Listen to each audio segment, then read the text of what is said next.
This is Lindsay Boitnott taking a video of my new King Koil air mattress. So I'm making sure that the deflation valve is closed.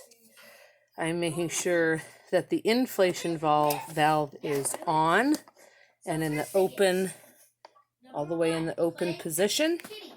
The mattress is in a working outlet. And when we turn it on, you